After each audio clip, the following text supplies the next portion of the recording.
I took a week off. This wasn't probably a big thing for you. It was a big thing for me. For the last 3 or 4 years, my life has been somehow trying to make sure that at 6 o'clock UK time, there's a video premiering on this channel. I've done that for year after year. And I burnt out. And what you've been watching for the past month on this channel, if you watch all the videos in sequence, there's actually a breakdown going on and then a coming back together. Artistically, I'm quite proud of what I've done over the last month in terms of this channel. And I think it really is exploring something which is... I didn't mean to explore it, but it's there. I took a week off. I've come back, and what's been interested in talking about hate and love, because I realise that that's fundamentally what this channel's about. When we take all the sort of, modern cultural narratives, identity politics, right, left wingism, all that, Trump's a bastard, Trump's not a bastard, all this stuff that divides us all, and that has been like fueling me and at the same time attacking me, and I found it very difficult to deal with. And you try and maintain some sort of logical adult front in all of this, but it's difficult. So after having a week off and coming to certain conclusions that I'll be discussing on this video, I decided to have a week where I explore artists I love and artists I hate. So I thought, I'm going to come back on the Monday, at the beginning of the week, with the ultimate hate video from Andy, a real stupid, trite, silly video where I go through the 10 most punchable artists, which I've done, and that you would have seen that on Monday. Very edited, very stylized, lots of things going on in it, lots of silliness, In that video, some of the real hate I have for certain individuals out there, right, and certain groups of individuals is embodied in that video, right? I really have embedded in that, so if I might be saying that Mick Hucknall's punchable, but really my desire that I am demonstrating on that video to punch Mick Hucknall, I don't really want to punch Mick Hucknall, it's redirected anger. I am angry. People say things and it makes me angry or upset.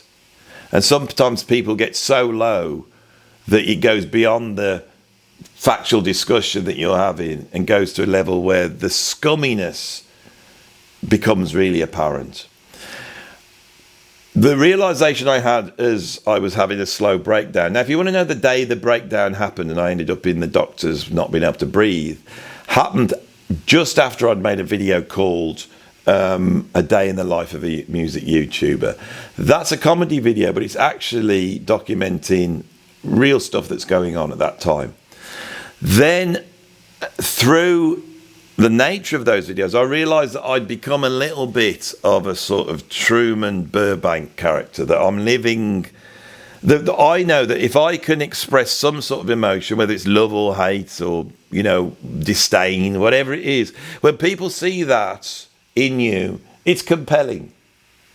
And that's what makes a YouTuber great. They have to give something to the audience that's real. They have to see, even if it's misdirected, it's real. Some sort of emotion. We're not talking about facts here. We're talking about emotions. Right? Now, this is important because if you are trying to negotiate this, especially as a creative musician, if you're trying to negotiate this and get your head around it, right, you don't understand it unless you understand that. Now, there's plenty of people here that are not in my position, haven't got 1 million people watching me every month, aren't making a video every single day. They're not going through what I'm going through. It doesn't mean my moral decisions are right. It doesn't mean my viewpoint's right. But they're not going through it. So they don't know. And yet they sit and comment and say, you should be like this, you shouldn't be like that. And I'm thinking, no, hang on. This is the devil's bargain. It's always been the bloody devil's bargain. I talk about musicians that came out of the one side of the devil's bargain, sort of okay for us. Maybe not necessarily for them. And I deal in hate and love. And the realization of that, and the realization that that's what this is about, hate and love, that's what this is about. Okay? And wouldn't it be nice to sit here going, I want to bring everybody together. I want to live in a harmonious world where we all tolerate people's beliefs and we could all, disagree with each other but still put our arms around each other and hug each other. And I could say all that. But that's not what artists do. Artists spend a lot of their time hating. Absolutely hating. When it goes beyond the realm of art, it's ugly. But in the realm of art, it's not ugly. So I decided to do a very knowing video on hate. And in that, although I name no names, you could see that there are people out there that I bloody hate. I hate them. I have my reasons for hating them. And when they go for me, my reaction is to feel hard done by. And because I have this platform, it's very difficult not to come on here. I could come on here when somebody says something I don't like, and just shame them. I could say, you'd all watch it, you'd all love it because you love it when I do it. But I won't do it. Even though they're trying to do it, I won't do it. So I've come back this week and spent 6 minutes explaining you the reasons why that hate video is my first video that's come back after a week off, and how important it was to take that week off, and how I am reconvening and thinking about what the hell is all this about. Now, if you notice, this week, there is not a week worth of videos. I am no longer going to be putting a video every single day, unless I want to. I'm not going to ration myself. I am going to do what I do. Right, and I'm going to work really hard when I am doing it. So today, I'm attempting to film around about 8 YouTube videos. This is an epic, but it's only a day's work. But these are all linked by the fact that they are all driven from where I am at right now. And there is something bigger than just talking about the artist, because I've also this week talked about, I think, 4 artists that I don't normally really feature on this channel, or not in this way. And I've tried to explain how much I love them. Now, what's been interesting is certain factors have come out today in me doing this that I didn't account for. One of the things is that all of these artists are linked. They were all linked together in a strange way. And in exploring what makes them so great and going beyond just the biographical or whatever, I had to strain into how I make it, how they make me feel, and then how I imagine that has ramifications to the whole world in terms of how these artists operate. I've looked at the artists Kate Bush, Queen, Joni Mitchell and Phil Collins. Joni Mitchell and Kate Bush are linked in that they are truly great feminine songwriters that deal with femininity in a very particular way. And by dealing with femininity, we go into sort of almost like a Virgin whore view of females from a misogynistic male point of view. I didn't think I'd be dealing with this, but within that dynamic, when you start to look at Kate Bush's Babushka video and you start to explore what's going on there, and then I did another analysis of Little Green by Joni Mitchell, and this idea of trauma comes out. And now that trauma is also present in Phil Collins. We looked at In the Air Tonight. And all of these artists, these 3 British artists, not Joni Mitchell, but Phil Collins, Queen and Kate Bush, were all incredibly successful of taking the greatness of progressive rock and jazz rock fusion and moving it into an 80s arena where they made it even more compelling. Right? Joni Mitchell being the great songwriter that takes that thing that I don't quite get, the genius of a Bob Dylan, of the songwriter, but by putting it with jazz and other influences can move it to a certain place. But what is interesting is under all of this for me is trauma. The trauma of our life right now, the trauma of what happened when we were kids, and this idea that we exist and we have to become the feminine mother of ourselves sometimes. We have to look into the inner child and we need to go in and heal it. All right? This idea of being a mother, of being feminine, is not being a woman or being a mom. It's something that exists. And I didn't know I was going to be dealing with this. Now, when you watch these videos this week, you will see, because I've shot them in a certain place, and because I've had a certain break, and because I've come back to this thing now, and because I've gone through that, bizarrely, I had what is not a breakdown, it's a breakup. Right? The breakup of whatever has been troubling me, right? I managed to do on camera on the Joni Mitchell video. Now, I don't know what effect that is going to have. Here we are on the Sunday. It's a Philosophy Sunday video. And I'm happy to consider that. You would have seen that in the week. For me, it just happened a few hours ago now because I've been doing this for a while. I feel better. I feel that a certain thing has switched off. I've been away considering, have you become Truman Burbank, which is something one of the viewers said. You know, I know how to make great videos. How do? You sell yourself on it. You put yourself out there, you sell yourself, you have your emotions out there. And the only way to truly do it is to let those emotions out fully. People don't like you, they don't like what you say, you don't like your opinion, and they will take that, you trying to just be you, and they will turn it against you. That's what they will do. Now, they're bastards, right? And you have to live with that, okay? My anger that I bring in here that then fuels that is detrimental to me. That's what's detrimental to me, right? There is nothing wrong with my feelings showing on these videos. There is nothing wrong with that, right? You are allowed as an artist. If you are an artist, you have to deal with the fact that if you keep doing it, at some point you will start to show who you are to other people, because that's what great artists do. Why do I love Kate? Why do I love Joni? Why do I love Phil Collins? Why do I love Queen? Because they all show who they are, all in different ways. Freddie Mercury being the key to Queen, the showmanship of that man. But he's not a Robert Plant, is he? He's not a Dave Lee Roth. He's different because all those insecurities are on display. But he's heroic at the same time. That is the job of the artist. Those who want to belittle YouTube, belittle Spotify, belittle the mechanism that puts the art out there, that's irrelevant.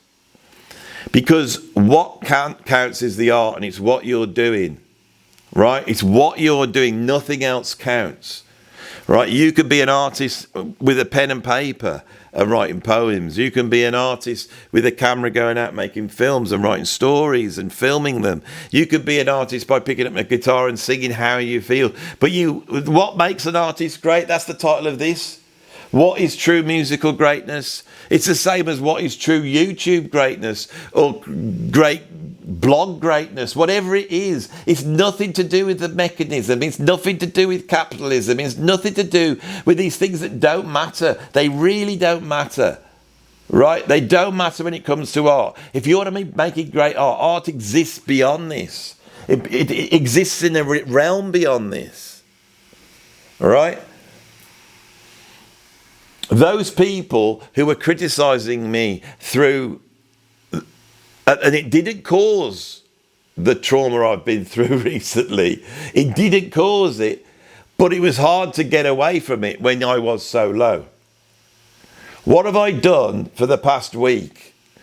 I have watched films, done jobs in the house, eaten better, drank loads of water, tried to get out and be physical, and try to do a whole bunch of stuff that's got nothing to do with YouTube. And that's sorting me out. I felt better. I've lost weight. Look, I've lost weight, everybody. In a week, I've lost weight. All right? And I feel better. And a calmness has come back into my system. But at this moment in time, talking to you, I feel unbelievably calm because of what has happened across these videos that I just filmed. I decided to come back and I decided to up the ante. And I thought, you're going to have to up the ante. You've really got to start doing the best you can on these videos. Not the most you can, but the best you can. And if the best isn't in you, don't do it. Don't do it. Now, sometimes the best in me is me coming out and educating, talking about the history of something. And I have to say this, Rick Beato rang me up for just a chat the other day, and he said something, and I here I am being all, high purloin with the great and the good, but he said something that really got to me, which is why I bloody love the bloke. YouTube is this: ask a question. Put that question out there. If people want that answer, they will click on your channel. It's not clickbait. They want to know the answer to the question, right? You can get clickbaity. You can be going like this. Oh, bloody hell, he's asking the question and make people think, oh, God, you can do all that. That's PR. That's the marketing. But you've got to ask a question. Every YouTube video is just a question. What makes true musical greatness? What makes true musical greatness? Question mark. Right? If artists out there, musicians or music fans don't want that answered, then bloody hell, bugger off somewhere else. But you're here watching this right now. It's a question. And what you get, you're getting me talking about me, about trauma, about bloody Phil Collins and Kate Bush and Joni Mitchell and something I've gone through, because it's all there, right? I have talked about musical greatness all week, right? I have talked about it all week. But within that, something has happened. And that is what true musical greatness is. Right? Here I am. I come on and go, oh, Joni Mitchell, she's the greatest songwriter of the second half of the 20th century. What a bold statement to say. How do you know that? How can you measure all that? Because that statement is not factual and it's not numerical. It's a statement that I feel. And when I say it, those who have the same feeling go, yeah, it's true. Right? Prove it. Well, watch the video on Joni Mitchell that I did. That's what musical greatness is. Now, at that time, I was dealing with trying to explain why I love Joni Mitchell. Here I am now trying to explain to you what musical greatness is. Right?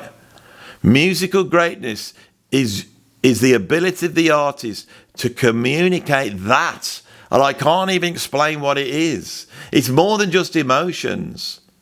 I believe it's got something to do with trauma. I believe that us as human beings all have a level of trauma. Some of us have more trauma, others have less trauma.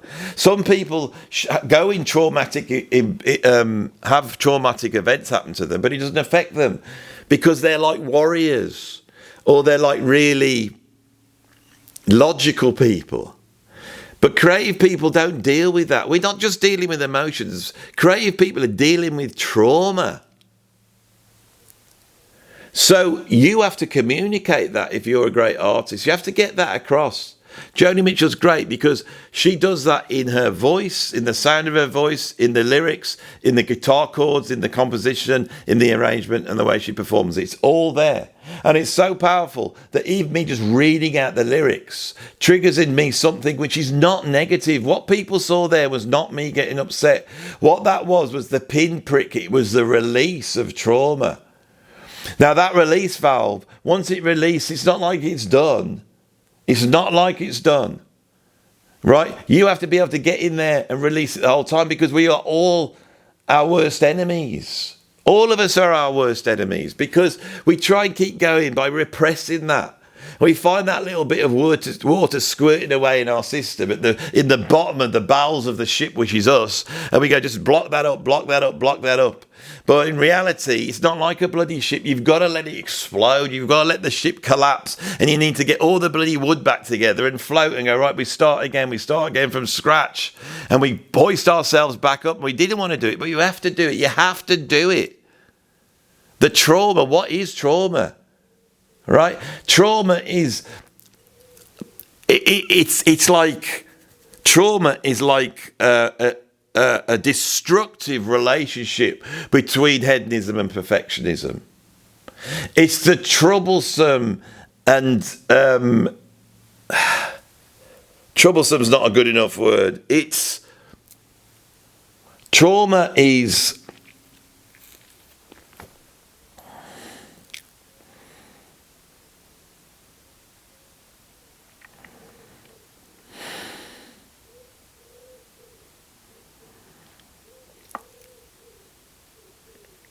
there's a dialectic.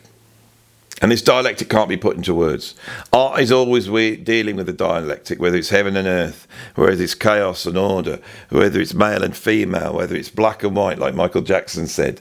It's always trying to take those two dialectic positions and find that third elevated position here, which creates that triangle, that trinity of balance, which reveals the true nature of this aspect of humanity, which is at once subjective and objective. Now, that is all very intellectual. As a child, we're born into a world which is all emotion. We are trying to create rationalism around us, but rationalism doesn't exist for the child. We're not equipped as a child to be rational. Right, when you were born, if your mother drops you on the floor of the forest and walks away, you die, and no awareness of rationalism or logic will help you. The black tentacles of chaos, the horrible tendrils of disorder come steaming in, and the baby has nothing they can do about it. The toddler has a little bit more, but not much. Our journey to adulthood is a journey to us becoming an adult, which means we now can do something about it. If you drop me in the center of some, metropolis in the middle of the night, I will survive because I'm an adult, but the 5-year-old wouldn't. And being in that situation, the 5-year-old would be rightfully frightening and screaming for their mother. That is what trauma is. Trauma is the child who is living happily with their lovely mom that looks after them. And then one day, the mom's at the top of the stairs and she slips and she falls down to the bottom and she breaks her hip and she's screaming in agony. And she's screaming to the 3-year-old, call the ambulance, help me. And the 3-year-old's going, I don't know what to do. I can't do this, Mum. I can't do this. That is the embodiment of the child, is the reality of the situation, the reality of terror for the child. We all come through this. Some of us aren't put into those situations, but when you are put into that situation, you live through it, but you remember it, and you remember it in your system as low as it will go in your very being. Right? And when that emerges in later life, the child in you goes, we can't deal with this. And if you don't have that adult in you, if you don't have that adult into you to turn around and go, look, we really can, right? Because the vessel between the adult and the child is the parent. And so these conversations I've had today are all about the bloody parents. Where were the parents? Where were the parents? I can't deal with this. I can't deal with this. Where were the parents? Where is the parent? I'm asking you, where is the parent?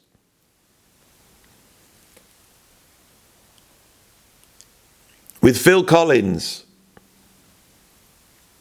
I can feel it coming in the air tonight, oh Lord. He looks to God. We don't feel he's religious. We don't feel it's a religious song. But he looks to God, God the Father, to act as the parent. When we put our hands together and pray, what are we really praying to? God or ourselves? Or is it the same thing? But we are asking for order. We are asking for order. And order isn't just meaning that the world's got a meaning. No, order is the fact that people make things right. And when little children are in situations they shouldn't be in, the parent comes along, the mother comes along and puts their arms around and takes them away from it. There's no need for rational explanation. You take them out of that situation. I posit here that what the great artists do is deal with that.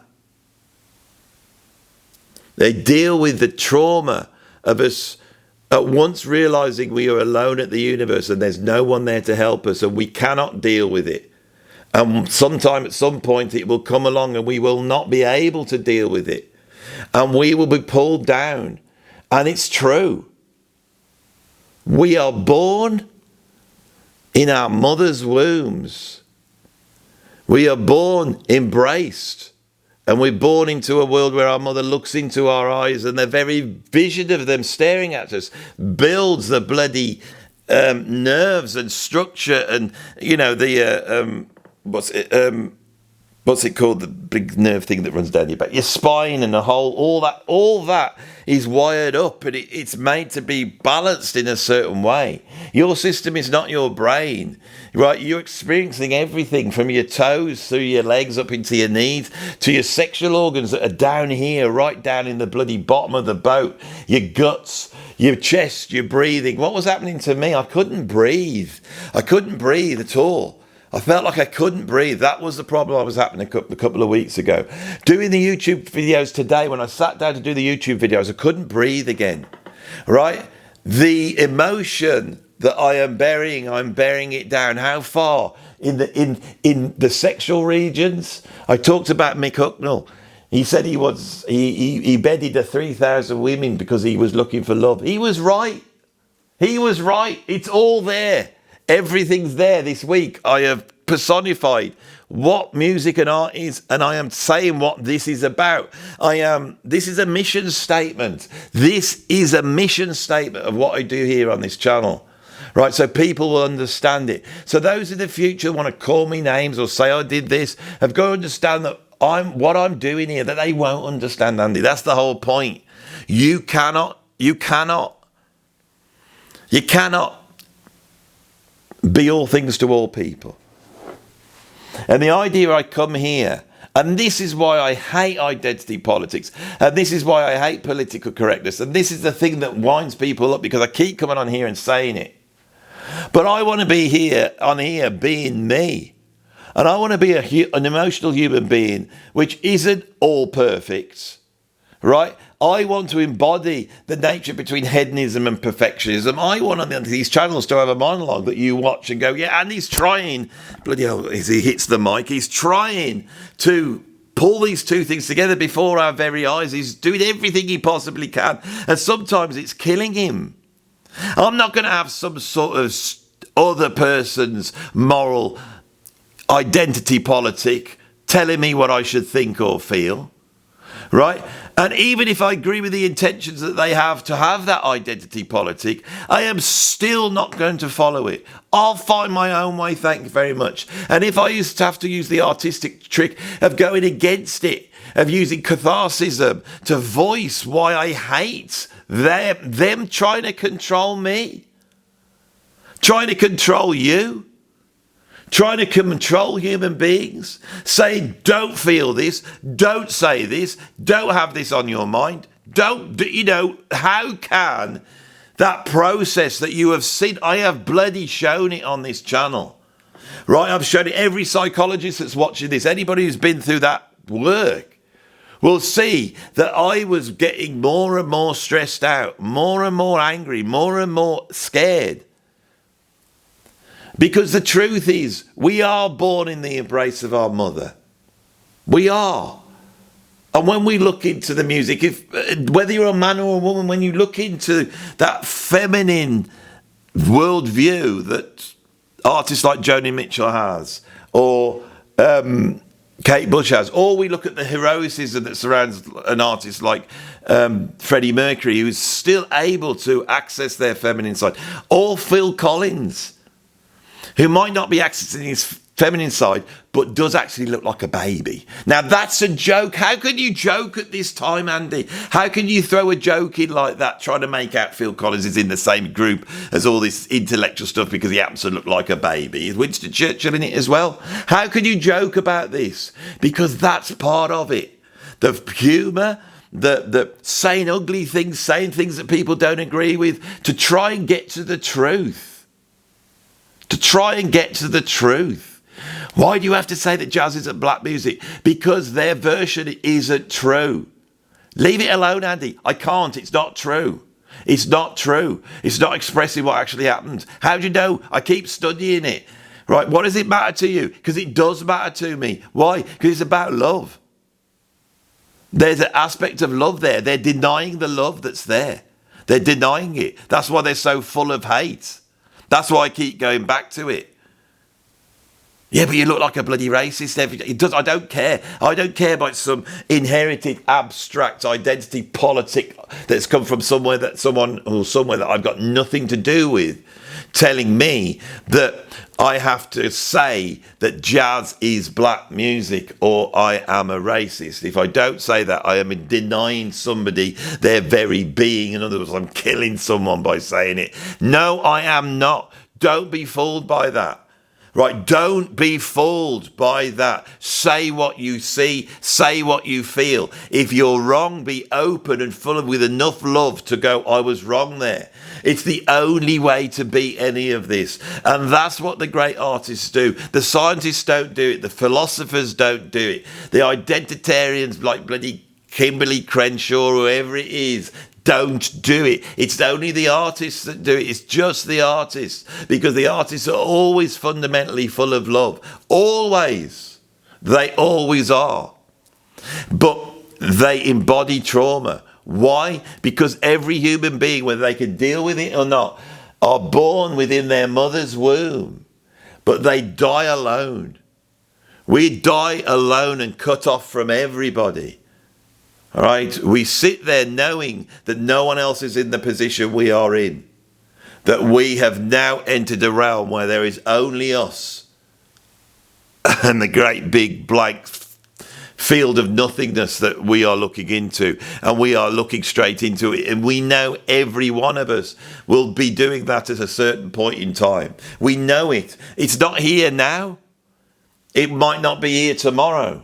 The artist might embody a way of dealing with that, but that trauma, what you felt in the traumatic event of your childhood, which you probably can't even remember, but the way it has manifested you all the way through your life is basically to fast track you from that point in time to your future death. And this is the state of being. This is what the existentialists couldn't deal with. This is what the religious tried to deal with. But it's the artists that deal with it. How? Because I've tried to show it on this channel this week. I've tried to show it over this week of videos. Here we are on Sunday at the end, Philosophy Sunday. I wanted every video except for the hate one to be 30 minutes long. I wanted to be able to be punchy. I wanted to show off. I wanted to be able to come in and say, this is proper YouTubing. I'm the Don. No one else can do this. Watch what I'm doing. No trickery, nothing else. Just a camera, a microphone, toddle, and you listening. And my experience of doing this, and my experience of being a musician, my experience of being an artist, my experience of being out there full of people who love me, like my family and my kids and my friends and all those people that support me, and also all the patrons and all the people who watch this channel, the vast majority of people who like what I do and send me messages of love every day, and I love you all too. I am a big softie. I am a big namby-pamby music type, and I want the world to be all lovely and full of light and loveliness, and I want us all to get on and hold hands and, run around singing Come By Our My Lord, in a circle of absolute harmony and peace. I believe in that Coca-Cola advert that was on when I was a kid. I do. Imagine there's no heaven, it's easy as you'll try, no hell below us. All of that, I'm up for it all. I am. That is who I am. We are that. But I really am that. I am that. Right? I am not, General Patton going off to war. I am not that. And we need the General Pattons. I am not that, though. I am this. Right? And the hate and the nastiness that I've experienced for coming out here and saying what I think. Right? I have to move past for me to be able to do this channel. I have to know that I have been able to take it and put it to bed. And if those people can't understand all this talk about being in the womb and trauma and all this, and the fact that we all face, right? Because one of my best friends, who is only a couple of years older than me, is in a hospice in the moment. And we've had a lot of adventures together. We've done a lot of stuff together. He's a cohort. I love the bloke. You know, we've been through a lot. There's a lot of stuff we share.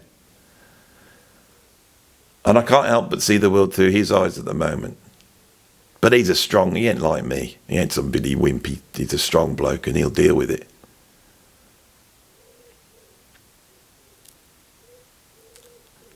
What makes true musical greatness? What is it about the artist that makes them great? It is the fact that they could explore a worldview that enables whoever understands their art to have a great and noble death.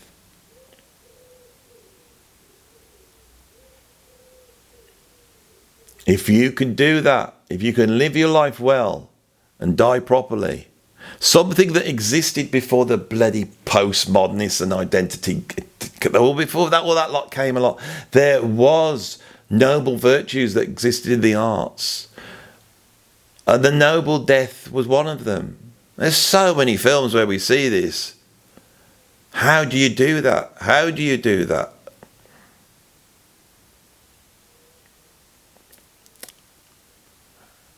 This week has been a return after a week off. I wanted to up the ante. I think I have done it. Right? Next week, what am I going to do? I don't know. Probably something unbelievably shallow, because this week has not been shallow. That's what it is, right? I've had a week off. I should be returning, trying to get the views back, trying to get those who forgot about me, the fair weather. But no, I haven't. I've come in as heavy as I possibly can, and I wanted to, right? Because I wanted to go away and said, I've put this to bed. I have put this to bed this week, right? Somebody might not understand it, but I have put it to bed for me. And I have to be honest, the little journey I've been on this last 3 weeks or so, and here I am, it's Saturday morning, I have done this, I have enough videos to fill next week up, which means I'm going to take some more time off now. And when you watch this, if you've watched the whole week of videos, I hope you see that there is something good about these YouTube videos. There is something good about it.